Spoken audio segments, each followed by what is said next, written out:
How to fix message notification sound problem on iPhone. So let's get started with the tutorial. First of all you have to do is simply open the Settings app on your mobile device.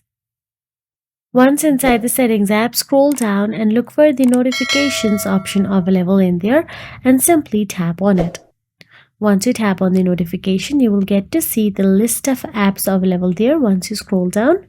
From there, look for the messages and tap on it. Just make sure that your allow notification is toggled on and under alerts, enable lock screen. Pick a new tone like note or tree tone if needed. After that, go back to the settings and tap on the general.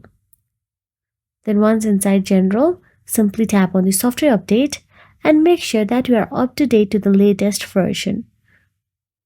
After that, go back to the settings general, scroll down, tap on the transfer or reset iPhone, then tap on the reset and reset all settings. This won't erase data but will reset things like sound preferences and notifications. And that will be. If you found this video helpful, please like, share and subscribe our channel, and thank you so much for watching.